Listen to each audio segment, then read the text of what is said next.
வணக்கம். Welcome to choice academy. தொடர்ந்து பொருளாதார வகுப்புகள் பார்த்துட்டு வர்றோம். அதன் தொடர்ச்சியாக போன வகுப்பில் பசுமை புரட்சி அப்படின்னு பார்த்தோம். இன்ற வகுப்பில் அந்த பசுமை புரட்சியினுடைய தொடர்ச்சி அதை நாம் பார்க்க போகிறோம். சரிங்களா? போன கிளாஸில் பார்த்துட்டிங்கன்னா பசுமை புரட்சி என்றால் என்ன பார்த்தோம். பசுமை புரட்சி முதல்ல அறிமுகப்படுத்திய நாடு எதுன்னு பார்த்தோம். பசுமை புரட்சியினுடைய தந்தை யாருன்னு பார்த்தோம். இந்திய பசுமை புரட்சியினுடைய தந்தை யாருன்னு பார்த்தோம். இந்திய பசுமை புரட்சி அறிமுகப்படுத்தப்பட்ட போது அப்போதைய பிரதமர் யாருன்னு பார்த்தோம். இந்திய பசுமை புரட்சி அறிமுகப்படுத்தப்பட்டது அப்போதைய வேளாண் துறை அமைச்சர் யாருன்னு பார்த்தோம். பசுமை புரட்சி முதல்ல எந்த பயிரில் ஆரம்பித்தாங்க அப்படின்னு சொல்லி பார்த்தோம். அதுக்கப்புறம் இந்தியாவில் பசுமை புரட்சி எந்த மாநிலத்தில் ஆரம்பித்தாங்கன்னு பார்த்தோம். தமிழ்நாட்டில் பசுமை புரட்சி நெல் பயிரில் ஆரம்பித்தாங்க, அதை நாம் பார்த்தோம். அப்புறம் பார்த்திங்கன்னா மக்கள் தொகை கோட்பாடு மால்தஸ் கூறியிருப்பார், அதை நாம் பார்த்தோம். அதுக்கப்புறம் ஐஏடிபி ப்ரோக்ராம் கண்டக்ட் பண்ணியிருப்பாங்க மொத்தம் 7 மாவட்டங்களில். அது பார்த்திங்கன்னா 1965 காலகட்டத்தில் அதுக்கப்புறம் பார்த்திங்கன்னா 144 மாவட்டங்களில் விரிவடைஞ்சிருக்கும். IADP programme intensive agriculture development programme அல்லது டிஸ்ட்ரிக்ட் ப்ரோக்ராம். சரிங்களா? அதை நாம் பார்த்தோம். சரிங்களா? அதுக்கப்புறம் பார்த்துட்டிங்கன்னா பசுமை புரட்சி எந்த காலகட்டத்தில் அறிமுகப்படுத்தப்பட்டனா திட்ட விடுமுறை காலத்தில் அறிமுகப்படுத்தியிருப்பாங்க. அதுக்கப்புறம் MS சுவாமிநாதன் ஆணையம் எப்போ உருவாக்கப்பட்டதுன்னு பார்த்தோம், 2004. அதையெல்லாம் நாம் பார்த்துருக்கோம். சரிங்களா? அதுக்கப்புறம் பார்த்துட்டிங்கன்னா பிலிப்பைன்ஸ் மணிலா சர்வதேச அரிசி ஆராய்ச்சி நிலையம் எங்கே ஆரம்பித்தாங்க, 1960 ஆரம்பிச்சிருப்பாங்க. தஞ்சாவூர் அரிசி ஆராய்ச்சி நிலையம் எப்போ ஆரம்பித்தாங்கன்னு பார்த்தோம். அதுக்கப்புறம் பார்த்தீங்கன்னா Indian Institute of Wheat and Barley நிறுவனம் கர்னல் ஹரியானாவில் ஆரம்பிச்சிருப்பாங்க, அதையும் நான் பார்த்துருப்போம். மத்திய அரிசி ஆராய்ச்சி நிலையம் இந்தியாவில் எங்கே இருக்குது, ஒடிசா கட்டாக்கில் இருக்குது, அதையும் நாம் பார்த்துருப்போம். அப்புறம் வாழை ஆராய்ச்சி நிலையம் தமிழ்நாட்டில் இருக்குது. அப்புறம் இந்திய உணவுக் கழகம் எப்போ ஆரம்பிக்கப்பட்டதுன்னு பார்த்தோம். அப்புறம் WTO எப்போ ஆரம்பிக்கப்பட்டது அப்படின்னு சொல்லியெல்லாம் நாம் பார்த்துருப்போம். இதெல்லாம் பசுமை புரட்சியின் விளைவாக ஆரம்பிக்கப்பட்ட முக்கியமானவை. சரிங்களா? அப்போ பசுமை புரட்சியினுடைய நன்மைகள் என்னென்னு பார்த்தோம், அப்போ தீமைகள் என்னென்னு பார்த்துருப்போம். அதுக்கப்புறம் பார்த்தீங்கன்னா இரண்டாவது பசுமை புரட்சி எதுக்கு முக்கியத்துவம் கொடுத்தாங்க, இயற்கை விவசாயத்துக்கு முக்கியம் கொடுத்துருப்பாங்க. அப்புறம் வேளாண் கொள்கைகள் ரொம்ப ரொம்ப முக்கியமானது. ஜூலை 28, 2000 வேளாண் கொள்கைகள் இயற்கை பொருட்களை உற்பத்தி செய்வதற்காக கொண்டு வரப்பட்ட ஒரு வேளாண் கொள்கைகள் அது பார்த்தோம். அதை தழுவி இரண்டாவது பசுமை புரட்சி 2004, 2006 காலங்களில் மன்மோகன் சிங் காலகட்டத்தில் அறிமுகப்படுத்தப்பட்டது. பாரம்பரிய விதைகளுக்கு முக்கியத்துவம் பார்த்துருப்போம். நம்ம நாட்டில் பாரம்பரிய விதைகளுக்கு முக்கியத்துவம் கொடுத்துருக்காரு. நம்மாழ்வார், நெல் ஜெயராமன் எல்லாம் பார்த்திங்கன்னா பாரம்பரியமான விவசாயத்துக்கு முக்கியத்துவம் கொடுத்துருப்பாங்க. சரிங்களா? இந்த நம்மாழ்வார் தோற்பிக்கப்பட்ட அமைத்த வானகம் அப்படிங்கிற அமைப்பு அதெல்லாம் நாம் பார்த்துருப்போம். சரிங்களா? அதுக்கப்புறம் பார்த்துட்டிங்கன்னா பசுமை புரட்சியின் விளைவாக இந்திய வங்கிகள்லாம் தேசியமயமாக இருப்பாங்க, அதையெல்லாம் பார்த்துருப்போம். இந்திரா காந்தி காலகட்டத்தில் தேசியமயமாக்கியிருப்பாங்க. பசுமை புரட்சியின் விளைவாக தான் விவசாயத்தில் நிறைய மாற்றங்கள், டிராக்டர், களைக்கொல்லிகள், மருந்துகள்லாம் அறிமுகப்படுத்தப்பட்டது. பசுமை புரட்சியின் விளைவாக தான் அறிமுகப்படுத்தப்பட்டது, அதெல்லாம் நான் பார்த்துருக்கோம். அப்புறம் சென்னை பஞ்சம் ஏற்பட்டிருக்கும், ஒடிசா பஞ்சம் ஏற்பட்டிருக்கும், அது அப்புறம் முக்கியம், அதையெல்லாம் பார்த்தோம். அதுக்கப்புறம் இரண்டாவது பசுமை புரட்சியின் விளைவாக இயற்கை வேளாண்மைக்கு மாறிய மாநிலம் சிக்கிம் அப்படிங்கிறத பற்றி பார்த்தோம். அப்போ இரண்டாவது பசுமை புரட்சி எதுக்கு முக்கியத்துவம் கொடுக்குது அப்படின்னா இயற்கை வேளாண்மைக்கு முக்கியத்துவம் கொடுக்குது. சரியா? இயற்கையாக பொருட்களை உற்பத்தி செய்யணும் முக்கியத்துவம் கொடுக்குது. அதுக்கு இன்னொரு பேர் பார்த்துட்டிங்கன்னா வானவில் புரட்சி அப்படின்னு சொல்கிறாங்க. எப்படின்னா அப்படின்னா ஏன் பேர் வச்சாங்கன்னா வானவில் பல வண்ணங்களை தன்னோட கொண்டிருக்கும். அந்த மாதிரி பல துறைகளில் டெவலப் பண்ணுறதுக்காக கொண்டு வரப்பட்டது இந்த வானவில் புரட்சி. அதைத்தான் நம்ம இந்த வகுப்பில் நாம் பார்க்க போகிறோம். சரிங்களா? சரி, இந்த வகுப்புக்குள்ளே போய்க்கலாம். பொதுவாக இந்த வகுப்பு பார்க்குறதுக்கு முன்னாடி வேளாண்மைன்னு அப்படின்னா என்னது? வேளாண்மை அப்படிங்கிறது எம்மொழி சொல். சரியா? வேளாண்மை அப்படிங்கிறது அகர் மற்றும் சரிங்களா, அகர் மற்றும்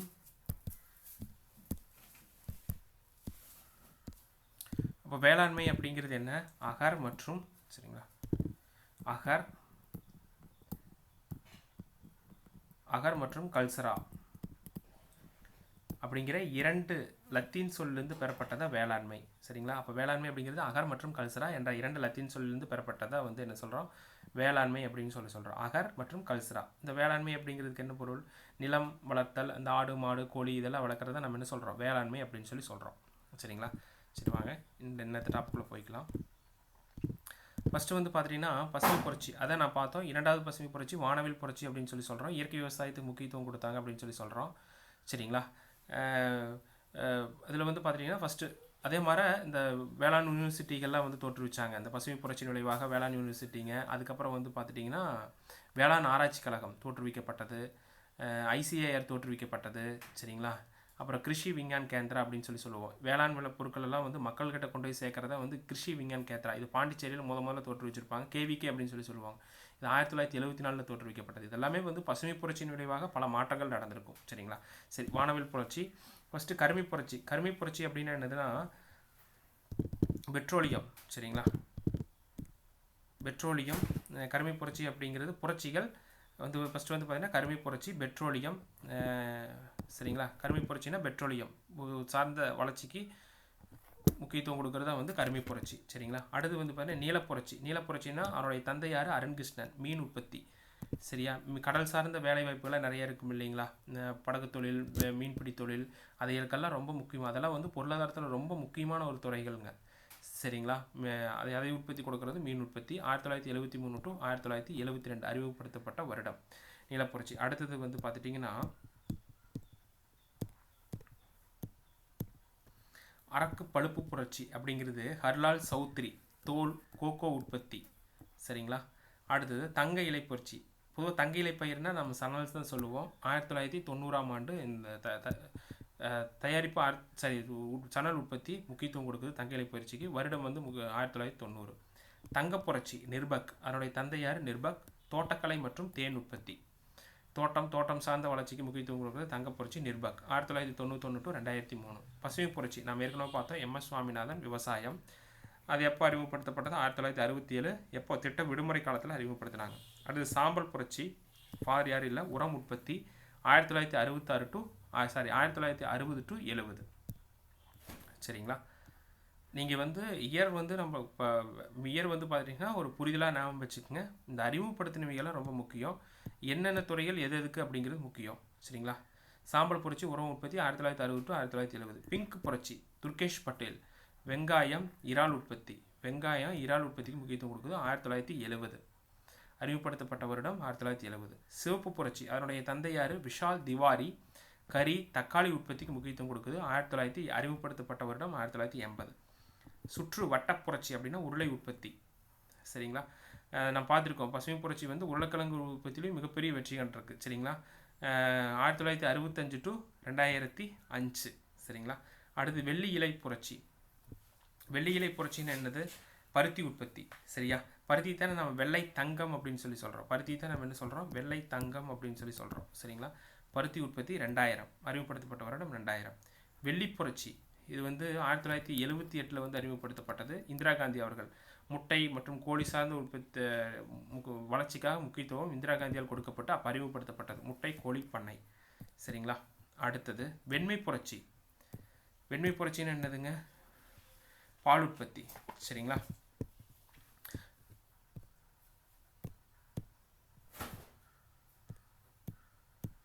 அடுத்தது வெண்மை புரட்சி ஆப்ரேஷன் ஃப்ளோட் அப்படிம்போது வர்கீஸ் குரியனால் அறிமுகப்படுத்தப்பட்டது. சரிங்களா, பால் உற்பத்தி 1970. சரியா, இந்த வர்கீஸ் குரியன் இருக்கிறாருங்க, இவர் வந்து பார்த்தீங்கன்னா அப்போதைய பிரதமர் லால் பகதூர் சாஸ்திரி பாருங்க. லால் பகதூர் இந்த வெண்மை புரட்சி அறிமுகப்படுத்தப்பட்ட போது லால் பகதூர் சாஸ்திரி தான் வந்து பிரதமராக இருப்பாருங்க. சரிங்களா, அவரால் நியமிக்கப்பட்டதா வெண்மை புரட்சியினுடைய தந்தை வந்து வர்கீஸ் குரியன். சரியா, இன்னைக்கு வந்து ஆவின் நிறுவனம் இருக்குது இல்லைங்களா, கவர்மெண்ட்னுடைய ஆவின் நிறுவனம். அது எதையை பேஸ் பண்ணி இருந்துச்சுன்னா குஜராத்தில் வந்து வர்கீஸ் குரியன் வந்து பார்த்துட்டிங்கன்னா 1950 காலகட்டத்தில் ஆனந்த் பால் ஒன்றிய நிறுவனம் வந்து ஆரம்பிச்சிருப்பார். 1950 காலகட்டத்தில் ஆனந்த் பால் ஒன்றியம் அப்படின்னு சொல்லிட்டு ஒரு நிறுவனம் வந்து ஆரம்பிச்சிருப்பார். அதை பேஸ் பண்ணி தான் என்ன வந்திருக்கு அப்படின்னா வர்கீஸ் குரியன் அந்த அமைப்பை பேஸ் பண்ணி தான் இந்த ஆவின் நிறுவனமே வந்து தோற்றுவிச்சு தான் சொல்கிறாங்க. சரிங்களா, சரி, அடுத்தது வந்து பார்த்துட்டிங்கன்னா மஞ்சள் புரட்சி. சாம் பிரிட்டோ எண்ணெய் வித்துக்கள் சார்ந்த துறைக்கு டெவலப்மெண்ட்டுக்காக கொண்டு வரப்பட்டது 1986. சரிங்களா, அடுத்தது வந்து பார்த்துட்டிங்கன்னா பசுமை மாறா புரட்சி MS சுவாமிநாதன் தான். பசுமை மாறா புரட்சி யாருங்க? MS சுவாமிநாதன். சுற்றுச்சூழல் பாதிக்காமல் உற்பத்தி அதிகரித்தல். சுற்றுச்சூழல் பாதிக்காமல் உற்பத்தி அதிகரிக்கிறது தான் பசுமை மாறா புரட்சி MS சுவாமிநாதன். சரிங்களா, 2014 டு 2022. அதே மாதிரி MS சுவாமிநாதனுக்கு பாரத ரத்னா விருதெல்லாம் எப்போ கொடுத்தது அப்படின்லாம் நான் பார்த்துருப்போம். அது ரொம்ப முக்கியம். 3 பேருக்கு ஒரே கொடுத்துருப்பாங்க. அடுத்து புரோட்டீன் புரட்சி வந்து மோடி. சரியா, இவர் தான் நம்ம என்ன சொல்கிறோம்? புரத புரட்சியினுடைய தந்தை அப்படின்னு சொல்லி சொல்கிறோம். நம்ம பிரதமர் நரேந்திர மோடி அவர்கள். சரியா, இவர் தான் நம்ம என்ன சொல்கிறோம்? புரத புரட்சியினுடைய தந்தை அப்படின்னு சொல்லி சொல்கிறோம், நரேந்திர மோடி. சரியா, இது எதுக்காக கொண்டு வந்தார் அப்படின்னா விவசாயத்தில் வந்து விஞ்ஞான முறைகளை பயன்படுத்துறதுக்காக கொண்டு வரப்பட்டது. சரியா, புரோட்டோன் புரட்சி மோடி. விவசாயம் உயர் உற்பத்தி 2014 டு 2020. சரியா, இந்த புரட்சிகள்லாம் ரொம்ப ரொம்ப முக்கியம். எக்ஸாம்பிள் கேட்டிருக்காங்க. இந்த புரட்சிகள் யார் ஆரம்பித்தாங்க, எந்த துறை. சரியா, இயர் மட்டும் ஒரு புரிதலோட ஞாபகம் வச்சுக்கோங்க. சரியா, இயர் அவ்வளோ முக்கியம் இல்லை, பட் இந்த பசுமை புரட்சி அறிமுகப்படுத்தப்பட்டது இதெல்லாம் முக்கியமானது. இயர்கள் மட்டும் ஞாபகம் வச்சுக்கலாம். சரிங்களா, ரொம்ப ரொம்ப முக்கியமானது. நல்லா ரிவிஷன் பண்ணிக்கோங்க சரிங்களா. ஒரு ட்ரிப் எழுதி பார்த்துட்டிங்கன்னா மனசில் வந்து பதிஞ்சிரும் சரிங்களா. மனப்பாடம் பண்ணக்கூடியது ஒரு புரிதலோடு நம்ம எழுதி பார்த்து நாம் வச்சுக்கணும் சரிங்களா. அப்போ இரண்டாவது பசுமை புரட்சியின் விளைவாக ஆரம்பிக்கப்பட்டது இந்த துறைகள் சரியா. கரும்பு புரட்சி பெட்ரோலியம், நீலப்புரட்சி அருண்கிருஷ்ணன் மீன் உற்பத்தி, அடுத்து அரக்கு பழுப்பு புரட்சி ஹர்லால் சௌத்ரி தோல் கோகோ உற்பத்தி, தங்க இலை புரட்சினா சணல், தங்க புரட்சினா நிர்பக் தோட்டக்கலை தேன் உற்பத்தி, பசுமை புரட்சி MS சுவாமிநாதன், பசுமை மாறா புரட்சி MS சுவாமிநாதன், சாம்பல் புரட்சி உரு உற்பத்தி, அதுக்கப்புறம் சிவப்பு புரட்சி விஷால் திவாரி, பிங்க் புரட்சி துர்கேஷ் பட்டேல் சரியா. சிவப்பு கறி தக்காளியெல்லாம் சிவப்பாக தான் இருக்குது, ஈஸியாக நாம் வச்சுக்கலாம். வெங்காய புரட்சி பிங்க் புரட்சி சரிங்களா. வெள்ளி புரட்சினா முட்டை கோழி உற்பத்தி, வெண்மை புரட்சி வர்கீஸ் குரியன் பால் உற்பத்தி, மஞ்சள் புரட்சி சாம்பிரிட்டோ எண்ணெய் வித்துக்கள் சரிங்களா. புரோட்டீன் புரட்சி மோடி சரிங்களா. அப்போ இது எல்லாமே நம்ம பார்த்துருக்கோம் சரிங்களா. அடுத்தது வந்து பார்த்துட்டிங்கன்னா இந்த காட் அப்படிங்கிற அமைப்பு சரியா. WTO உருவாக்குறதுக்கு முன்னாடி இது என்ன அமைப்பாக இருந்தது, காட் அப்படிங்கிற அமைப்பாக வந்து இருந்தது சரியா. இதனுடைய உருவாக்கம் என்ன அப்படிங்கிறத பற்றி இப்போ நாம் பார்க்க போகிறோம் சரிங்களா. சரி, இதில் காட் அப்படின்னு என்னது, general agreement of trade and tariff அப்படின்னு சொல்லி சொல்கிறோம். இது எப்போ உருவாக்கப்பட்டது, 1948ஆம் ஆண்டு வந்து உருவாக்கப்பட்டது. அப்போ காட்னுடைய அப்ரிவேஷன் ரொம்ப முக்கியம். ஜென்ரல் அக்ரிமெண்ட்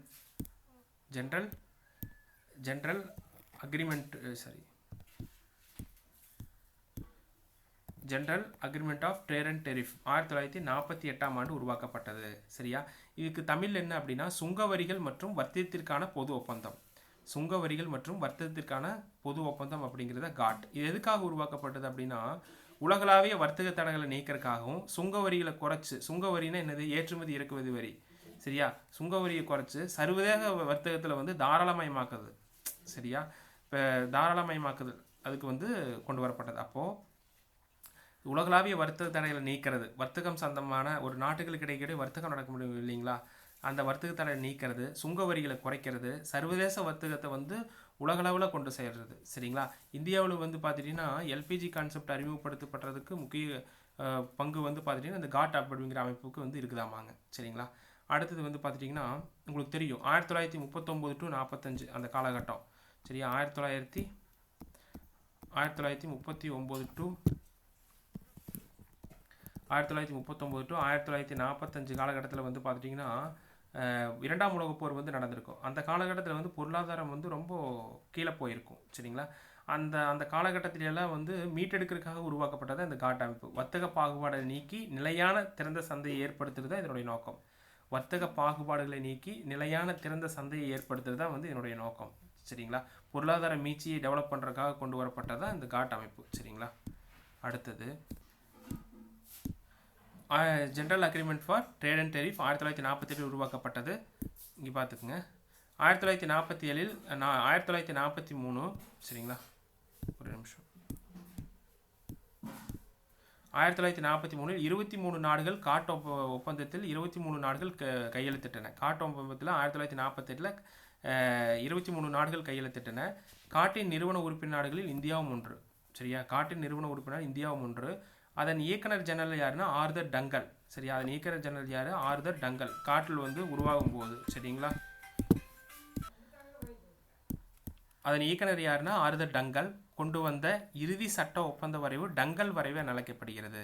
அதாவது வந்து காட் அமைப்புங்கிறது வந்து பார்த்துட்டிங்கன்னா 1948 உருவாக்கப்படுது. அப்போ உருவாக்கும் போது 24 நாடுகள் வந்து காட் ஒப்பந்தத்தில் வந்து கையெழுத்திட்டுனா அது இந்தியாவும் ஒன்று. அப்போ அதன் இயக்குனராக யார் இருந்தாங்கன்னா ஆர்தர் டங்கல் அப்படின்னு சொல்லிட்டு அவர் தான் இருக்கிறாரு.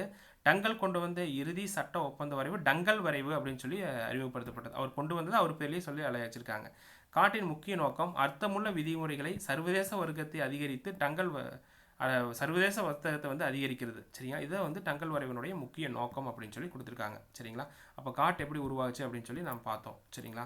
அடுத்தது ட்ரிப்ஸ் அப்படின்னு சொல்லி கொடுத்துருக்காங்க இல்லையா, trade related intellectual property rights அப்படின்னு சொல்லி சொல்கிறோம் சரிங்களா. ட்ரிப்ஸ்னால் என்னது, இப்போ அடுத்து வந்து பார்த்தீங்கன்னா ட்ரிப்ஸ் அப்படிங்கிறது வந்து பார்த்தீங்கன்னா trade related intellectual property rights அப்படின்னு சொல்லி சொல்கிறோம். இது எதுக்காக உருவாக்கப்பட்டதுன்னா இது WTO-க்குள்ள தான் இருக்குதுங்க சரிங்களா. தொழில்துறை சார்ந்த கண்டுபிடிப்புகளுக்கு வந்து காப்புரிமை வழங்கக்கூடிய அமைப்பு. தொழில்துறை சார்ந்த கண்டுபிடிப்பு இதுக்கெல்லாம் வந்து பார்த்துட்டிங்கன்னா காப்புரிமை வழங்கக்கூடிய அமைப்பு. இது வந்து பார்த்துட்டிங்கன்னா இதில் வந்து 7 பகுதிகள் இருக்குது சரியா. இது ரொம்ப முக்கியம், ஒன் வேர்டாக கேட்டுருவாங்க. ட்ரிப்ஸ் அப்படிங்கிறதுல வந்து பார்த்துட்டிங்கன்னா எத்தனை பகுதிகள் இருக்குது அப்படின்னு சொல்லி கேட்டால் 7 பகுதிகள் இருக்குது சரியா. 4 5 6 7ன்னு கொடுத்துட்டாங்கன்னா எத்தனை பகுதிகள் இருக்குது, 7 பகுதிகள் இருக்குது சரிங்களா. அடுத்தது காட்னுடைய சுற்றுகள் சரிங்களா. இப்போ பார்த்தது மட்டும் புரிஞ்சுதா. காட் அப்படிங்கிறது எப்படின்னு உருவாச்சுன்னு பார்த்தோம் சரியா. 1947 உருவாக்கப்பட்டது அப்படின்னு பார்த்தோம். GATT-னுடைய முக்கியத்துவங்கள் பார்த்துருக்கோம் சரியா. அடுத்து ட்ரிப்ஸ் அப்படிங்கிறது அது கீழக்கூடிய ஒரு முக்கியமான நிறுவனம். அது எதுக்கு அப்படின்னா இப்போ தொழில் சார்ந்த நிறுவனங்களுக்கு வந்து பொருட்களுக்கு வந்து ஒரு அங்கீகாரம் வழங்கக்கூடியது சரியா. இந்த அக்மார்க் அப்படிங்கிற நிறுவனமெல்லாம் பார்த்தோன்னா ஒரு அங்கீகாரம் கொடுக்கல, அதுதான் இதனுடைய பணி. இது எத்தனை பகுதியில் உடையது? 7 பகுதிகள் உடையது சரிங்களா. அடுத்தது இந்த GATT-னுடைய சுற்றுக்கள். அடுத்து நாம் பார்க்கக்கூடிய என்னது? GATT-னுடைய சுற்றுக்கள். அதில் வந்து பார்த்துட்டிங்கன்னா ஃபஸ்ட்டு ஜெனீவா சுவிட்சர்லாந்து 1947 சரிங்களா. ஃபஸ்ட்டு இந்த GATT-னுடைய ஒரு நிமிஷம், இந்த GATT-னுடைய சுற்றுக்கள் ஃபஸ்ட்டு எதுக்கு இந்த GATT-னுடைய சுற்றுக்களினுடைய முக்கிய நோக்கம் அப்படின்னா எதுக்கு இதை கொண்டு வந்தாங்க அப்படின்னா சர்வதேச வர்த்தகத்தில், அதாவது வந்து ஒரு நாட்டிலேருந்து இன்னொரு நாட்டுக்கு வந்து வர்த்தகம் நடைபெறுக்குன்னு வச்சுங்களேன், ஏற்றுமதி இறக்குமதி நடைபெறுது அப்படின்னா அந்த வர்த்தகத்தில் வந்து பார்த்துட்டிங்கன்னா வர்த்தகத்திற்கான பொது ஒப்பந்தம் மற்றும் சர்வதேச வர்த்தகத்தை வந்து தடைகளை வந்து குறைக்கிறது சரியா. ஒரு நாடு ஒரு 2 நாடு இருக்குதுன்னா அந்த 2 நாட்டு கூட வந்து ஒரு பொது ஒப்பந்தம் ஏற்றுமதி இறக்குமதி ஒப்பந்தங்கள் போட்டுக்கிருக்கும். அதுக்கப்புறம் வந்து பார்த்திங்கன்னா அந்த நாடுகளுக்குடைய வரிகளை வந்து குறைக்கிறது சரிங்களா. அந்த சுங்க வரிகளை குறைக்கிறது, அதுதான் இதனுடைய வந்து அதுக்காக கொண்டு வரப்பட்டது இந்த GATT-னுடைய சுற்றுக்கள் சரிங்களா. இந்த GATT-னுடைய சுற்றுல இறுதி சுற்றுலா வந்து உருவாக்கப்பட்டது WTO. அதை வந்து GATT அப்படிங்கிற அமைப்பு வந்து அது பரிணாமமாக வளர்ந்து WTO வந்து உருவாக்கப்பட்டது சரிங்களா. அதுக்கப்புறம் இன்னொரு முக்கியமான நோக்கம் என்ன, இப்போ நாடுகளில் இருக்குது அப்படின்னா அதனுடைய வரிகள் ஒரு 40% வரி விதிக்கிறாங்க அப்படின்னா அந்த வரிகளை வந்து பார்த்துட்டிங்கன்னா 5% குறைக்கிறதா வந்து இந்த சுற்றுகளுடைய முக்கிய நோக்கமாகவே இருந்துச்சு. அதே மாதிரி அதுக்கப்புறம் வந்து பார்த்திங்கன்னா வணிக தடைகளை வந்து நீக்கிறது, வணிகத்தில் வந்து ஏதாவது தடைகள் இருந்துச்சுன்னா அதை நீக்கிறது சரிங்களா. அப்போ GATT அப்படிங்கிறது மொத்தம் நிறைய சுற்றுக்கள் இருக்குது. அது இறுதி சுற்றுல வந்து பார்த்துட்டிங்கன்னா 8வது சுற்றுல வந்து பார்த்திங்கன்னா WTO வந்து உருவாக்கப்பட்டது. ஏன் இந்த சுற்றுகள்லாம் கொண்டு வந்தாங்கன்னா இரு நாடுகள் இருக்கல்லங்க, இரு நாட்டில் வந்து பார்த்திங்கன்னா வர்த்தகத்திற்கு இரு நாட்டுகளுக்கு இடையில் வந்து ஒரு வர்த்தகத்தில் ஒப்பந்தம் போடுறக்கும் வரிகளை குறைக்கிறக்கும் ஒரு 40% 2 நாடு வரிகள் வச்சுன்னா 5% குறைக்கிறது, வணிக தடைகளை வந்து நீக்கிறது. அதுக்காகத்தான் இந்த GATT-னுடைய சுற்றுக்கள் வந்து இருந்திருக்கு. இது வந்து பொறுத்துகளை வந்து கேட்பாங்க சரிங்களா. இதில் வந்து பார்த்திங்கன்னா ஃபஸ்ட்டு சுற்று ஜெனீவா சுவிட்சர்லாந்து 1947 சரிங்களா. 1947. அடுத்து அன்னிசி ஃப்ரான்ஸு 1949. டார்க்வே இங்கிலாந்து 1950 to 51. அடுத்து வந்து பார்த்துட்டிங்கன்னா 4, 5, 6 அந்த சுற்று ஜெனீவா சுவிட்சர்லாந்தில் 1950, 56, 60, 60, 61, 64 to 67 உருவாக்கப்பட்டது சரிங்களா. அடுத்தது வந்து பார்த்திங்கன்னா டோக்கியோ ஜப்பான் 1973 to 73, 79 அந்த காலகட்டத்தில் வந்து உருவாக்கப்பட்டது சரிங்களா. அடுத்தது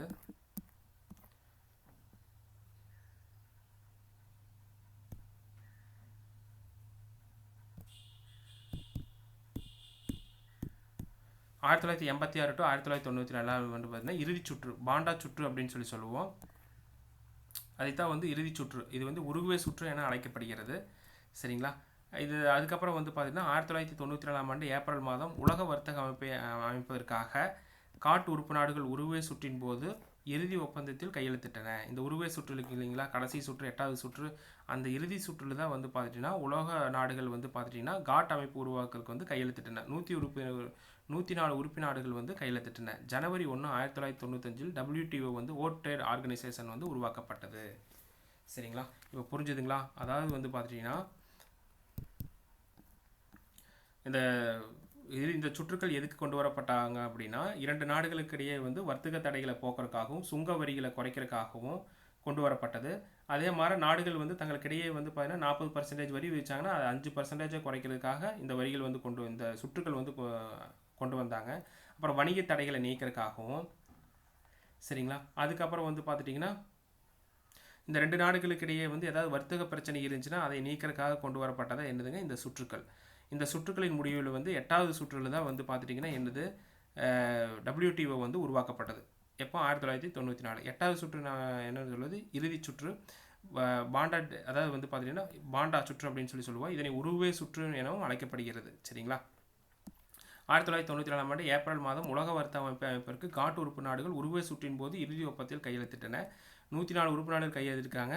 அதுக்கப்புறம் ஜனவரி 1, 1995 WTO வந்து உருவாக்கப்பட்டது, வேர்ல்ட் ட்ரேட் ஆர்கனைசேஷன் அப்படின்னு சொல்லி சொல்கிறோம் சரிங்களா. அடுத்தது WTO வந்து உருவாக்கிருச்சு சரிங்களா. இதனுடைய அமைப்பு வந்து பார்த்துட்டிங்கன்னா இந்த ஒரு நாடுகளுக்கிடையே வந்து தரமான பொருட்களை வந்து ஏற்றுமதி செய்கிறது சரிங்களா.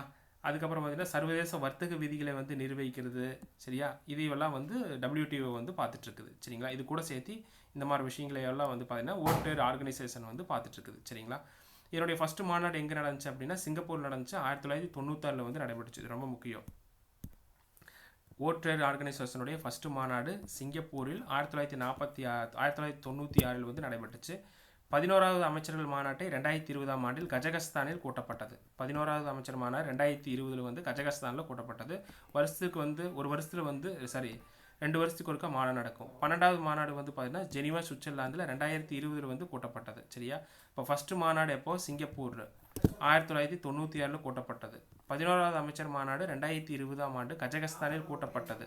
12வது மாநாடு வந்து பார்த்துட்டிங்கன்னா எங்கே நடந்துச்சு அப்படின்னா அடுத்தது வந்து பார்த்துட்டிங்கன்னா 12வது சுற்று எப்போ நடைபெற்றுச்சு அப்படின்னா ஜெனீவா சுவிட்சர்லாந்தில் பார்த்தோம், சரிங்களா. அதுக்கப்புறம் வந்துன்னா 13வது சுற்று 13வது மீட்டிங் எப்போ நடைபெற்றுச்சுன்னா அபுதாபி 2024 28 நடந்தது. அதாவது வந்து வேர்ல்ட் ட்ரேட் ஆர்கனைசேஷனுடைய ஃபஸ்ட்டு மாநாடு சிங்கப்பூர், 11வது அமைச்சர் மாநாடு 2020 கஜகஸ்தான், 12வது மாநாடு 2022, 13வது மாநாடு வந்து பார்த்தீங்கன்னா 2024 பிப்ரவரி 28, சரிங்களா. இதில் வந்து மாநாடு நடந்திருக்கு. மாநாடுகள் ஒரு 2 வருஷத்துக்கு ஒருக்கா நடக்கும். அதன்படி வந்து பார்த்துட்டிங்கன்னா 2020 நடந்துச்சுங்களா. 2026 சரிங்களா, 2026 எங்கே நடந்தது அப்படின்னா 14வது மாநாடு காம்ரூன் நாட்டில் உள்ள யுவண்டே நகரில் நடந்துச்சு. காம்ரூன் நாட்டில் வந்து எங்கே நடந்துச்சுன்னா யுவண்டே அப்படிங்கிற நகரத்தில் வந்து நடந்துச்சு. இது 14வது மாநாடு, சரிங்களா. எப்போ நடந்துச்சு? மார்ச் 26, 29 மார்ச் 26, 29 காலத்தில் நடந்தது, சரிங்களா. அது முக்கியமான நாடுன்னு ஞாபகம் வச்சுக்கோங்க. மார்ச் 26, 2026 14வது மாநாடு காம்ரூன் நாட்டின் யுவண்டே நகரில் வந்து நடைபெற்றுச்சு, சரிங்களா. இதுதான் கொடுத்துருக்காங்க, சரிங்களா. அப்போ அதுக்கப்புறம் இப்போ புரிஞ்சுதுங்களா காட் அப்படிங்கிற அமைப்பு எப்படி வந்து WTO மாறுச்சு அப்படின்றது, சரிங்களா. சர்வதேச வர்த்தக தடைகளை நீக்கிறதுக்காக உருவாக்கப்பட்டதான் காட், சரிங்களா. 2 நாடுகளுக்கு வரிகளை குறைக்கணும் அப்படிங்கிறதுக்காக இந்த சுற்றுக்கள்லாம் கொண்டு வந்தாங்க. இந்த சுற்றுக்கள் முடிவில் வந்து 104 நாடுகள் சைன் பண்ணி அதனுடைய காட்டினுடைய எவல்யூஷன் தான் வந்து WTO. அப்போ WTOனுடைய ஃபஸ்ட்டு மாநாடுகள்லாம் எங்கே நடந்திருக்குன்னு கொடுத்துருக்காங்க. ஃபஸ்ட்டு சிங்கப்பூர் 1996, 11வது மாநாடு 2020 கஜகஸ்தான், 12வது மாநாடு சுவிட்சர்லாந்து ஜெனீவா, 13வது மாநாடு 2024, 16வது மாநாடு 2027 காம்ரூன் நாட்டின் யுவண்டே நகரில் வந்து நடந்திருக்குது, சரிங்களா. அப்போ WTOனோட பணிகள் என்ன? இப்போது சர்வதேச வர்த்தக விதிகளை நிர்வகிக்கிறது, ஒரு 2 நாடுகளுக்கிடையே ஒரு தரமான பொருட்களை வந்து ஏற்றுமதி செய்கிறது, இதுதான் வந்து WTOனுடைய பணிகள், சரிங்களா. சரி, அடுத்து கள்ளச்சந்தைகளை வந்து பொருட்கள் விற்பனையாகாமல் தடுக்கிறது, சரியா, பொருட்கள் சம்மந்தமான அதையெல்லாம் தடுக்கிறது எல்லாமே WTOனுடைய பணிகள், சரிங்களா. அப்போ முக்கியமான விஷயங்களை பார்த்துருக்கோம். பசுமை புரட்சியினுடைய அந்த ஃபாதர்ஸ், 2வது பசுமை புரட்சி, வானவில் புரட்சி, அதனுடைய முக்கியமான ஃபாதர்ஸ், அது என்னென்ன துறைக்கு முக்கியத்துவம் கொடுக்குதுன்னு பார்த்துருக்கோம். அதுக்கப்புறம் காட் அப்படிங்கிற அமைப்பு எப்படி WTO வளர்ச்சி அடைந்தது அப்படின்னு சொல்லி பார்த்துருக்கோம்.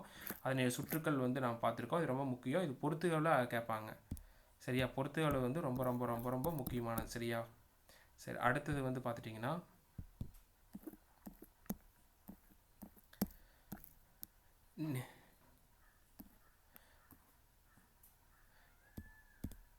அடுத்தது சரிங்களா மறைநீர். அதாவது வந்து மறைநீர் அப்படின்னா தொழிற்சாலை உற்பத்திக்காக பயன்படக்கூடிய நீரைத்தான் நம்ம மறைநீர் அப்படின்னு சொல்லி சொல்கிறோம்.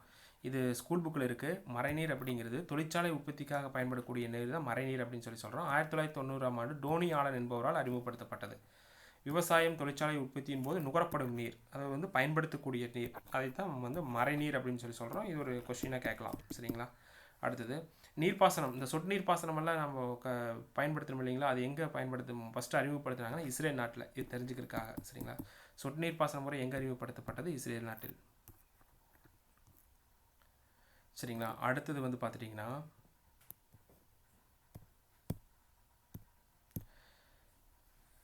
இப்போ இது மட்டும் பார்த்தது ஃபஸ்ட்டு டாப்பிக்கில் பசுமை புரட்சி அப்படிங்கிறத ஃபஸ்ட்டு இதில் பார்த்தோம். செகண்டு வந்து பார்த்துட்டிங்கன்னா 2வது பசுமை புரட்சி, வானவில் புரட்சி, அது முக்கியத்துவமெல்லாம் பார்த்தோம், சரிங்களா. அதோட பசுமை புரட்சி அப்படிங்கிற டாபிக் முடிஞ்சுது. அதுக்கப்புறம் வந்து பார்த்திங்கன்னா வந்து வேளாண்மை சார்ந்த திட்டங்கள், சரிங்களா. வேளாண்மை சார்ந்த திட்டங்கள் அப்படிங்கிறது என்ன அப்படின்னு சொல்லிட்டு நாம் பார்க்குறோம், சரிங்களா.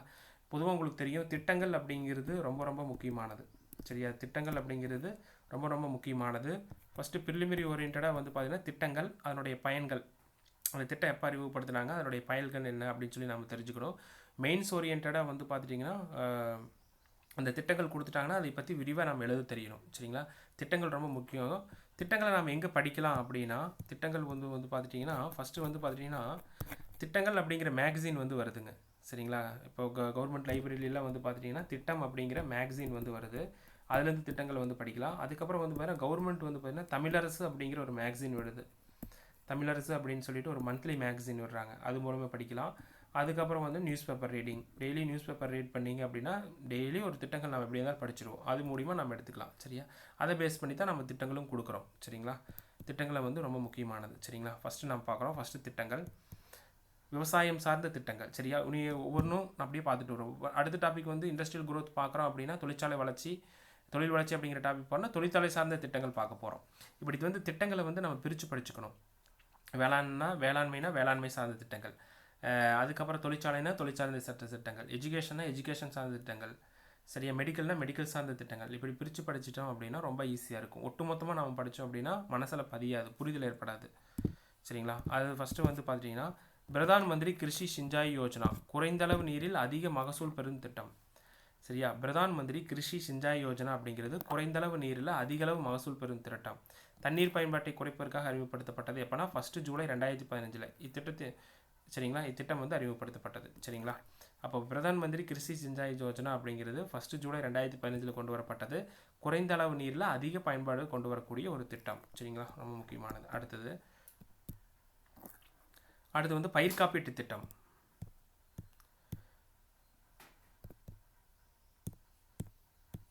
அடுத்து வந்து பார்த்தீங்கன்னா பயிர் காப்பீட்டு திட்டம், பிரதான் மந்திரி பசல் பீமா யோஜனா 2016 பிப்ரவரி 18 வந்து அறிமுகப்படுத்தினாங்க. சரியா? 2016 பிப்ரவரி 18 வந்து அறிமுகப்படுத்தப்பட்டது. நோக்கம் புயல் மற்றும் பேரிடர் காலங்களில் ஏற்படும் விவசாய இழப்புகளை ஈடு செய்ய உருவாக்கப்பட்ட திட்டம். சரியா? இப்போ இந்த புயல் மழைகள்லாம் வந்துச்சு அப்படின்னா பேரிழப்பு ஏற்படுது இல்லைங்களா?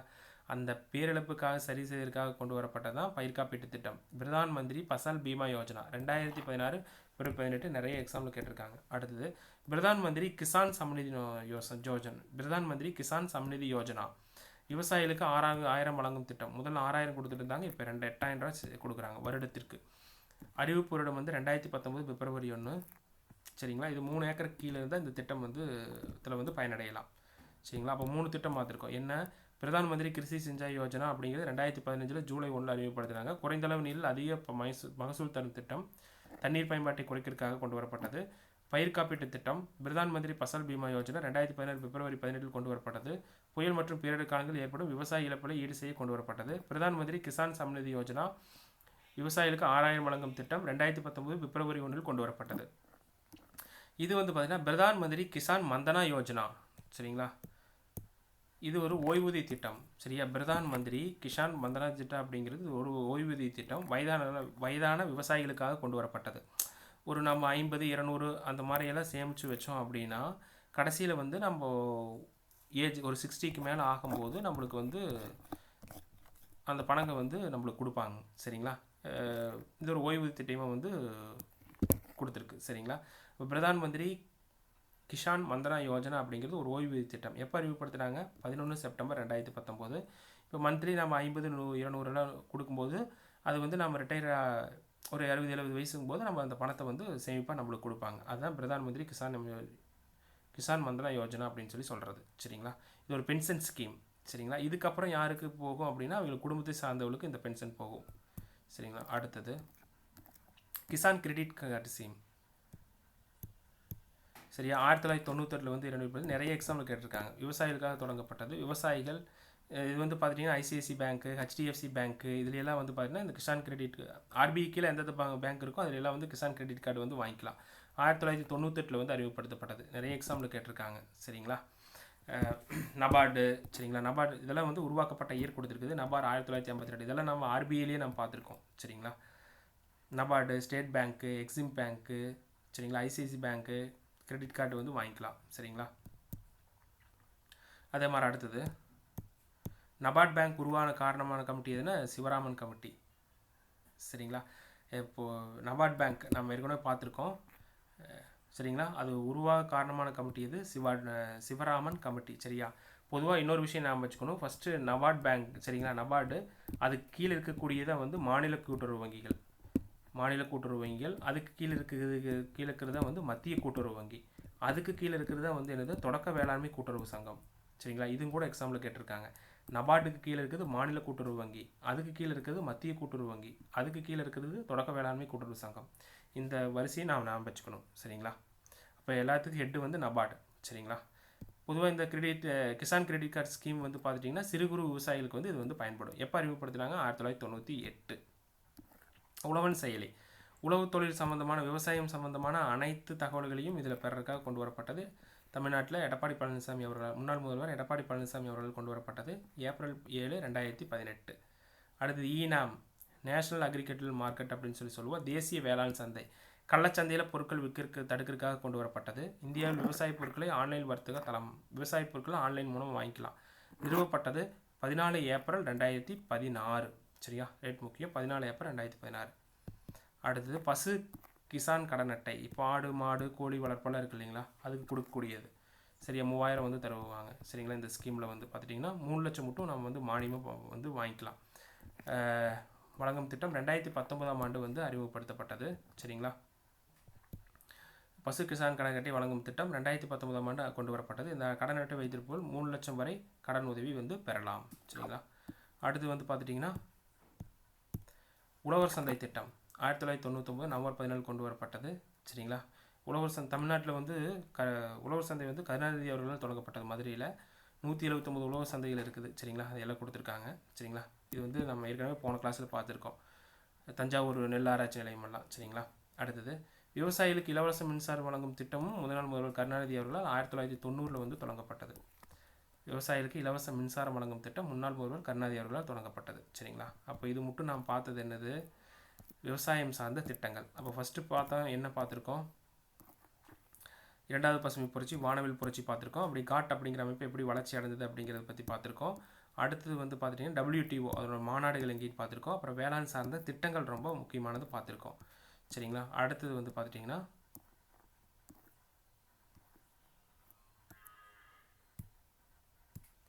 அதுக்கப்புறம் வந்து பார்த்திங்கன்னா கரண்ட் அஃபேர்ஸ் சம்மந்தமான எக்கனாமிக்ஸ் கரண்ட் அஃபேர்ஸ் சம்மந்தமான முக்கிய தகவல்கள். இப்போ RBI இருக்கிறாங்க இல்லைங்களா, RBI. சரியா, அதனுடைய துணைநிலை ஆளுநர்கள் யார் அப்படின்னு சொல்லி நாம் பார்க்க போகிறோம். சரிங்களா, துணைநிலை ஆளுநர்கள் அப்படிங்கிறது ஃபஸ்ட்டு வந்து பார்த்துட்டிங்கன்னா ரவிசங்கர். சரிங்களா, ரவிசங்கர் ஃபஸ்ட்டு அதனுடைய துணைநிலை ஆளுநராக இருக்கிறாரு. மொத்தம் 4 துணைநிலை ஆளுநர் இருக்கிறாங்க. ஒரு கவர்னர், 4 துணைநிலை ஆளுநர் இருக்கிறாங்க. RBIனுடைய கவர்னர் யார்? சஞ்சய் மல்கோத்ரா தான் வந்து இப்போ RBIனுடைய கவர்னராக இருக்கார். சரிங்களா, இதில் வந்து யாருங்க? சஞ்சய் மல்கோத்ரா தான் வந்து RBIனுடைய கவர்னராக வந்திருக்காரு. இப்போ துணைநிலை ஆளுநர் 4 பேர் இருக்காங்க. TRB Ravishankar, Swaminathan Janakiraman, doctor Poonam Gupta. சரிங்களா, ஹரிஷ் சந்திர முர்மு. சரிங்களா, இது ரொம்ப ரொம்ப முக்கியமானது. எதுக்காகன்னு சொல்லிட்டு அப்படின்னா இந்த RBIனுடைய துணை ஆளுநர்கள் இது வந்து பார்த்துட்டிங்கன்னா இல்லாதன்னு கூட கேட்டுருவாங்க. சரிங்களா, அப்போ இது ரொம்ப ரொம்ப முக்கியமானது, தெரிஞ்சு வச்சுக்கணும். சரிங்களா, சரி, அடுத்தது SEBI, security exchange board of India. சரியா, பங்குச்சந்தைகளை கட்டுப்படுத்தக்கூடிய அமைப்பு. இந்திய பங்கு மற்றும் பரிவர்த்தனை வாரியம் செபி 1988ஆம் ஆண்டு ஏப்ரல் 12ஆம் தேதி ஒரு அரசு சாரா அமைப்பாக தான் உருவாக்கப்பட்டது. செபி நீங்கள் படிச்சிருப்பீங்க இல்லைங்களா, செபிலேருந்து நிறைய கொஷின் கேட்பாங்க. சரிங்களா, எக்ஸ்பிளனேஷன் ரொம்ப முக்கியம். Security exchange board of India, இந்திய பங்கு மற்றும் பரிவர்த்தனை வாரியம் 1988ஆம் ஆண்டு ஏப்ரல் 12ஆம் தேதி ஒரு அரசு சாரா அமைப்பாக உருவாக்கப்பட்டது. நிறுவப்படும் போது ஒரு அரசு சாரா அமைப்பாக தான் இருந்திருக்கு. சரிங்களா, அடுத்தது சட்டப்பூர்வ அங்கீகாரம் எப்போ கிடச்சிருக்கு அப்படின்னா 1992ஆம் ஆண்டு ஜனவரி 30ஆம் தேதி வந்து பார்த்துட்டிங்கன்னா சட்டப்பூர்வ அங்கீகாரம் கிடச்சிருக்குது. சரியா, அப்போ 1988 உருவாக்கப்பட்டது ஒரு சட்டம் சாராத அமைப்பு. 1992 சட்டம் சார்ந்த அமைப்பாக உருவாக்கப்பட்டது.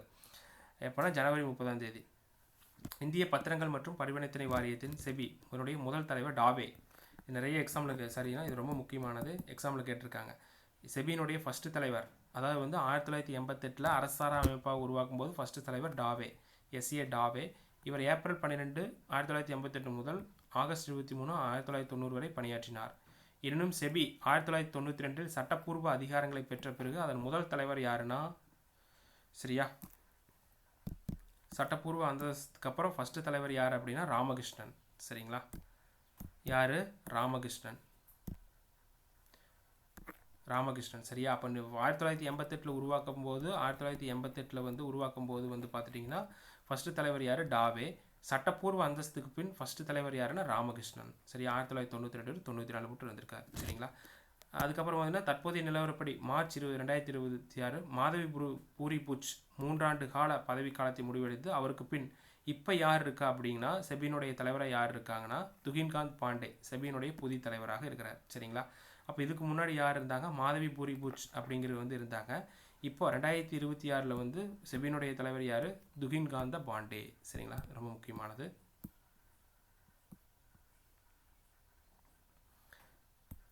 குதுர்காமர் இந்திய பங்கு மற்றும் பரிவர்த்தனை வாரியத்தின் தற்போதைய தலைவர் துகின்காந்த் பாண்டே. சரியா? இவர் மார்ச் 21 2025 மாதவி பூச்சுக்கு பதிலாக 3 ஆண்டு காலத்திற்கு இந்த பதவியேற்றார். சரியா? இவர் நிதித்துறை செயலராக பணியாற்றியவர். செபியினுடைய 11வது தலைவர். அப்போ ஃபஸ்ட்டு தலைவரை பார்த்துருக்கோம் டாவே. செகண்ட் தலைவர் வந்து பார்த்தீங்கன்னா செபி அரசியலமைப்பாக்கப்பட்ட 1992 முறையாக ஆரம்பிக்கப்பட்ட போது ராமகிருஷ்ணன். இப்போ யார் 11வது தலைவர் அப்படிங்கிறது பார்த்துருக்கோம், துகின்காந்த் பாண்டே. சரிங்க? செபிங்கிற அமைப்பு வந்து ரொம்ப முக்கியம். செபியில் வந்து பார்த்துட்டிங்கன்னா செபினா எதுக்கு ஆரம்பித்தாங்கன்னா பங்குச்சந்தைகளை கட்டுப்படுத்துறது. National stock exchange, Bombay stock exchange, இதிலெல்லாம் வந்து பங்குச்சந்தைகளை வந்து கட்டுப்படுத்தக்கூடிய அமைப்பு தான் செபி. சரியா? ஒரு முதலீட்டாளருக்கு வந்து பாதுகாப்பு கொடுக்கறது இதுதான் செபினுடைய முக்கிய பங்கு. செபியில் காலை வந்து விலை உயர்வை குறிக்கிறது, கரடி வந்து விலை வீழ்ச்சியை குறிக்கிறது, பங்குகளை உடனுக்குடன் விற்பவர் மான், இடர்பாடுகளை தீர்ப்பு வந்து முடவாத்து. சரியா? ரொம்ப முக்கியம். SEBI security exchange board of India என்பது இந்திய பங்குச்சந்தையை முறைப்படுத்தும் மற்றும் கண்காணிக்கும் ஒரு உயர்ந்த அமைப்பாகும். இப்போ பங்குச்சந்தையினுடைய தலைமையிடமெல்லாம் மும்பை அப்படின்னு சொல்கிறோம் இல்லையா? கேபிட்டல் மார்க்கெட், மணி மார்க்கெட், இது ஆர்பிஐலே பார்த்துருப்போம். சரியா? அதையெல்லாம் கட்டுப்படுத்தக்கூடியது இதுதான். சரிங்களா? செபியினுடைய முக்கிய பணிகள் பார்த்துக்குங்க. முதலீட்டாளர் நலன் காத்தல். சரிங்களா? பங்குச்சந்தையில் முதலீடு செய்பவர்களின் பணத்திற்கு பாதுகாப்பு அளிப்பது மற்றும் மோசடிகளிலிருந்து காப்பது. பங்குச்சந்தையில் முதலீடு அடிக்கிறாங்க இல்லைங்களா, அவங்களுக்கு பணத்திற்கு பாதுகாக்கிறது, மோசடியிலிருந்து காப்பது. அதுக்கப்புறம் பங்குச்சந்தையை முறைப்படுத்துதல். இந்த BSC, NSC, Bombay stock exchange, national stock exchange. சரியா? தகுந்த விதியின் கீழ் செயல்படுவதை உறுதி செய்கிறது. சரிங்களா? அப்புறம் மோசடிகளை வந்து தவிர்க்கிறது. சரிங்களா? அடுத்தது இதுதான் வந்து செபி அப்படிங்கிற அமைப்பு. சரிங்களா? அப்போ இதில் என்ன பார்த்தோம்? ஆர்பிஐனுடைய துணை ஆளுநர்கள் லிஸ்ட்டு பார்த்தோம். Security board of exchange, SEBI அப்படிங்கிறத பற்றி நாம் பார்த்துருக்கோம். சரிங்களா? அதுக்கப்புறம் வந்து பார்த்திங்கன்னா இன்னொரு முக்கியமான கரண்ட் அஃபேர்ஸ். சரிங்களா? நரேந்திர மோடி அவர்கள் சரியா 8931 நாட்கள் வந்து மக்கள் சேவையாற்றிருக்காரு. இது வந்து வரலாற்றில் வந்து ஒரு புதிய சாதனை. இதெல்லாம் ஒரு ஃபேக்ட் கொஷின். சரிங்களா? எப்பவுமே மாற்ற முடியாத ஒரு கொஷின். சரிங்களா? 8931 நாட்கள் தொடர்ச்சியாக அரசு தலைமை பொறுப்பில் சேவையாற்றிய ஒரே தலைவர் இவர் தான். 3 முறை பிரதமர், 12 ஆண்டுகள் முதல்வர் என நீண்டகால அரசு தலைவராக பொறுப்பு வைத்தவர் என்ற சாதனையை நம் பிரதமர் மோடி வந்து வச்சிருக்கார். சரியா? எத்தனை நாட்கள் ரொம்ப முக்கியம். இது வரக்கூடிய எக்ஸாமில் வந்து கேட்கலாம். சரிங்களா? ஓகே, அடுத்தது ஸோ இதோட வந்து பார்த்துட்டிங்கன்னா கரண்ட் அஃபேர் ஃபஸ்ட்டு அந்த பசுமை புரட்சி அப்படிங்கிறது பார்த்தா அதுக்கப்புறம் கொஞ்சம் கரண்ட் அஃபேர்ஸ் பார்த்துருக்கோம். அதுக்கப்புறம் இவே பில் சிஸ்டம் அப்படிங்கிற ஒரு டாபிக் மட்டும் இதில் பார்த்துடலாம். சரிங்களா? இந்த டாபிக் நான் பார்த்துட்டோம் அப்படின்னா இதோட முடிஞ்சது. சரிங்களா? இந்த இவே பில் சிஸ்டம் அப்படிங்கிறது இந்த சரக்கு வாகனங்களுக்கு விதிக்கக்கூடிய வரி தாங்க வந்து இவே பில் சிஸ்டம் அப்படிங்கிறது ஜிஎஸ்டி விதிகளுக்கு உட்பட்டது. சரிங்களா? மாநிலங்களுக்கிடையே சரக்குகளை கொண்டு செல்லும் போது 50,000 ரூபாய்க்கும் அதிகமான சரக்குகளை வாகனத்தில் கொண்டு செல்லும் போது இவே பில் வந்து கட்டாயம். 50,000க்கு அதிகமாக வாகனங்கள் நாம் கொண்டு செல்லணும்னா இவே பில் கட்டாயமாக கொண்டு செலுத்தணும். சரியா? இது மத்திய அரசினுடைய ஜிஎஸ்டிக்கு விதிகள் கீழ் தான் வருது. நாடு முழுவதும் இவே பில் எப்போ நடைமுறைப்படுத்தினாங்கன்னா ஏப்ரல் 1 2018 நடைமுறைப்படுத்தினாங்க. தமிழக அரசு எப்போ நடைமுறைச்சுன்னா மே 31 2018 வந்து அறிமுகப்படுத்தப்பட்டது. சரிங்களா? நடைமுறை வந்து ஜூன் 2 2018. அப்போ இந்தியா நாடு முழுவதும் 2018 தான் அறிமுகப்படுத்துகிறாங்க. தமிழ்நாட்டிலையும் 2018 வந்து அறிமுகப்படுத்துகிறாங்க. நாம வச்சுக்கணும். மாநிலத்துக்குள்ளே ஒரு மாவட்டம் விட்டு இன்னொரு மாவட்டத்திற்கு கொண்டு செல்லும் போது 1 லட்சம் வரையான சரக்குகளை கொண்டு செல்லலாம். மாநிலத்துக்குள்ளே ஒரு மாவட்டம் விட்டு இன்னொரு மாவட்டத்துக்கு போனோம் அப்படின்னா 1 லட்சம் வரை சரக்குகளை கொண்டு செல்லலாம். அதுக்கப்புறம் அதிகமாச்சு அப்படின்னா இவே பில் கட்டாயம். நோக்கம் வந்து வரி ஏய்ப்புகளை வந்து கட்டுப்படுத்துறதுக்காக கொண்டு வரப்பட்டது. சரியா? இன்டர்ஸ்டேட் அப்படின்னா மாநிலங்களுக்கிடையே சரக்குகளை கொண்டு செல்றது. இன்ட்ராஸ்டேட் அப்படின்னா மாநிலங்களுக்குள்ளே வந்து சரக்குகளை கொண்டு செல்றது வாகனத்தில். சரிங்களா? இவே பில் முதல் அறிமுகப்படுத்தப்பட்ட மாநிலம் வந்து கர்நாடகா. இது தெரிஞ்சுக்க ரொம்ப முக்கியம். ஃபஸ்ட்டு கர்நாடகாவில் தான் அறிமுகப்படுத்தினாங்க. கடைசி டெல்லி, மேகாலயாவிலலாம் வந்து பார்த்தீங்கன்னா கடைசி அறிமுகப்படுத்தினாங்க. சரிங்களா? இதோட இவே பில் வந்து முடிஞ்சுது. சரியா? எப்போ அறிமுகப்படுத்தினாங்க, இந்தியாவில் எப்போ அறிமுகப்படுத்தினாங்க, தமிழ்நாட்டில் எப்போ கொண்டு வந்தான்னு பார்த்துக்காங்க. அப்புறம் ஃபஸ்ட்டு மாநிலம் எது, கடைசி மாநிலம்னு பார்த்துக்கலாம். சரிங்களா? சரி, அடுத்து வந்து பார்த்துட்டிங்கன்னா ஒரு சின்ன இன்ஃபர்மேஷன். இந்த வெண்மை புரட்சி அப்படின்னு சொல்லி பார்த்தோம் இல்லைங்களா, அதனுடைய சும்மா ஒரு ஜஸ்ட் தெரிஞ்சுக்கிறதுக்காக தமிழ்நாடு பால்வள மேம்பாட்டுக் கழகம் 1972 வந்து தொடங்கப்பட்டது. 1981 வந்து பார்த்திங்கன்னா தமிழ்நாடு கூட்டுறவு பால் உற்பத்தியாளர் சங்கங்களின் கூட்டமாக மாறியது, கூட்டமைப்பாக மாறிச்சு. இப்போ தமிழ்நாடு பால்வள மேம்பாட்டுக் கழகமாக 1972 உருவாக்கப்பட்டுச்சு. 1981 வந்து தமிழ்நாடு கூட்டுறவு பால் உற்பத்தியாளர் சங்கங்களின் கூட்டமைப்பாக மாறிச்சு. அதுக்கப்புறம் வந்து பார்த்துட்டிங்கன்னா இதனுடைய எவல்யூஷன் தான் வந்து இப்போ ஆவின் தோற்றுவிக்கப்பட்டது. அதுக்கப்புறம் ஆவின் என்னும் வணிக முத்திரையுடன் தமிழ்நாடு முழுவதும் இப்போ செயல்பட்டு வந்திருக்கு. சரிங்களா? முக்கியமாக தெரிஞ்சுக்கணும். சரிங்களா? அடுத்தது 1970 வந்து தேசிய பால்வள மேம்பாட்டு வாரியம் ஊரக வளர்ச்சி திட்டத்தின் மூலம் உருவாக்கப்பட்டது. 1970 வந்து தேசிய பால்வள மேம்பாட்டு வாரியம் வந்து உருவாக்கப்பட்டது. சரியா? இது நம்ம ஏற்கனவே பார்த்துருக்கோம். 1950 ஆனந்த் பால் ஒன்றிய நிறுவனம் வர்கீஸ் குரியனால் குஜராத்தில் ஆரம்பிக்கப்பட்டது. இதையே பேஸ் பண்ணி தான் ஏன்னா ஆவின் நிறுவனம் தமிழ்நாட்டில் வந்து தோற்றுவிச்சாங்க. 1966 அன்றைய பிரதமர் லால் பகதூர் சாஸ்திரி நாடு தழுவிய வெண்மை புரட்சியை தொடங்கி வைத்தார். தலைவராக வர்கீஸ் குரியன் வந்து நியமிக்கப்பட்டார். அப்போ வெண்மை புரட்சியின் போது பிரதமர் யார்? லால் பகதூர் சாஸ்திரி. சரியா? உலக பால் தினம் எப்போனா ஜூன் 1. தேசிய பால் தினம் எப்போனா நவம்பர் 26. சரியா? வர்கீஸ் குரியனுடைய பிறந்தநாள், இது ரொம்ப முக்கியம். நவம்பர் 26 தேசிய பால் தினம், வர்கீஸ் குரியனுடைய பிறந்தநாள். அடுத்தது இந்த ஐஏடிபி அப்படின்னு சொல்லி பார்த்தோம் இல்லைங்களா, ஐஏடிபி அப்படிங்கிறது ஃபஸ்ட்டு வந்து பார்த்திங்கன்னா ஒரு 7 மாவட்டங்களில் ஃபஸ்ட்டு அறிமுகப்படுத்தியிருப்பாங்க. அதுக்கப்புறம் வந்து பார்த்திங்கன்னா 1965 காலத்தில் 144 மாவட்டங்களில் வந்து அது விரிவு பண்ணியிருப்பாங்க. சரிங்களா? இது ரொம்ப முக்கியம். சரிங்களா?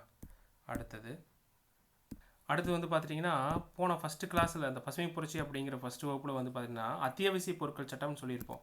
எப்போ கொண்டு வரப்பட்டது? 1955 ஃபஸ்ட்டு கொண்டு வர ஃபஸ்ட்டு அறிமுகப்படுத்தியிருப்பாங்க. சரிங்களா? எதுக்காக நாம் அந்த கொஷின் பார்த்தோம் அப்படின்னா, இப்போ அத்தியாவசிய பொருட்களுக்கு மக்களுக்கு வந்து அத்தியாவசிய பொருட்களுக்கு ஏதாவது பற்றாக்குறை ஏற்படுது அப்படின்னா இந்த சட்டங்கள்லாம் எழுச்சி பெறும். அப்போ இந்த சட்டங்களை எல்லாம் எக்ஸாம்பிள் கேட்குறாங்க. சரிங்களா? இது ஸ்கூல் புக்கில் இருக்கக்கூடியது. அடுத்து வந்து அதுக்கப்புறம் இன்னொரு 2 சட்டங்கள் பார்த்துருப்போம். அத்தியாவசிய சேவைகள் பராமரிப்பு சட்டம், அது எப்போ 1968 ஆண்டு அறிமுகப்படுத்தப்பட்டது. இது அரசியலமைப்பு 7வது அட்டவணையில் இருக்குதுன்னு பார்த்துருப்போம் இல்லைங்களா? சரிங்களா? அது வந்து இதனுடைய அப்டேட்டுங்க. அரசு சேவை வந்து முடக்கப்பட்டுச்சு, அப்படி சேவைகள் வந்து முடக்கப்பட்டதுன்னா மக்களினுடைய அன்றாட வாழ்க்கை வந்து பாதிக்கக்கூடாது அப்படின்னு சொல்கிறது இதனுடைய இந்த சட்டங்கள். இது வந்து சென்ட்ரல் கவர்மெண்ட்டில் வந்து கொண்டு வந்தது. அப்புறம் தமிழ்நாட்டு கவர்மெண்ட்டில் வந்து கொண்டு வந்திருப்பாங்க. எப்போ அப்படின்னா 2002 ஜெயலலிதா முன்னாள் முதல்வர் ஜெயலலிதா பீரியடில் வந்து கொண்டு வந்திருப்பாங்க டெஸ்மா. சரியா? டெஸ்மா சட்டம். அதுவும் வந்து பார்த்திங்கன்னா மக்களினுடைய அத்தியாவசிய பொருட்கள் வந்து பாதுகாப்புக்காக கொண்டு வரப்பட்டது இந்த சட்டங்கள். சரியா? இது முக்கியமானது, ரொம்ப ரொம்ப அப்டேட் பண்ணிக்கணும். எதுக்காக சொல்கிறேன் அப்படின்னா இந்த சட்டங்கள் எல்லாருக்குமே தெரியும். அத்தியாவசிய பொருட்கள் சட்டம் அப்படிங்கிறது எல்லாத்துக்குமே தெரியும். ஆனால் இந்த 1968 ஆண்டு அத்தியாவசிய சேவைகள் பராமரிப்பு சட்டம் டெஸ்மா அப்படிங்கிறது வந்து பார்த்துட்டிங்கன்னா கரண்ட்டில் அப்டேட்டாக இருக்கிறது மட்டும்தான் இந்த கொஸ்டின் வந்து ஞாபகம் வச்சுக்க முடியும். சரிங்களா? அதாவது வந்து பார்த்துட்டிங்கன்னா இந்த காம்படிட்டிவ் எக்ஸாமில் வந்து பார்த்துட்டிங்கன்னா ஒருத்தர் படிக்கிறாங்க அப்படின்னா இன்னொருத்தர் படிக்கிறாங்க அப்படிங்கும்போது 2 பேர்த்துக்கு இடையில் என்ன டிஃப்ரென்ஸ் அப்படின்னா, ஒருத்தருக்கு தெரிகிற கொஷின் வந்து அதாவது வந்து புக்கில் இருக்கிற கொஷின் எல்லாத்துக்குமே தெரியும். ஆனால் தெரியாத கொஷின் ஞாபகம் வச்சுக்கிறதுலாம் வந்து நம்ம வெற்றியை தீர்மானிக்கப்படுகிறது. சரியா? அந்த மாதிரி கொஷின் தான் வந்து இந்த டெஸ்மா அப்படிங்கிற சட்டம். அதுக்கப்புறம் வந்து பார்த்தீங்கன்னா 1968 ஆண்டு சட்டம். சரிங்களா? இத்துடன் வந்து பார்த்துட்டிங்கன்னா உங்களுக்கு பசுமை புரட்சியினுடைய 2வது பாகம் வந்து கம்ப்ளீட்டாக முடியுது. சரியா? இதோட வந்து பார்த்துட்டிங்கன்னா பசுமை புரட்சி அப்படிங்கிற டாப்பிக்கே வந்து கம்ப்ளீட்டாக முடியுது. சரிங்களா? முதல் பாகம் பாருங்கள், 2வது பாகம் பாருங்கள். நோட்ஸ் வந்து மேக் பண்ணி வச்சுக்கோங்க. ரிவிஷன் போது இது வந்து ஏதாவது அப்டேட்டான கரண்ட் அஃபேர்ஸ் இன்ஃபர்மேஷன் இருந்துச்சுன்னா அதை அப்டேட் பண்ணிக்கோங்க. சரிங்களா? மீண்டும் அடுத்த பொருளாதார வகுப்பில் வந்து சந்திக்கலாம். நன்றி.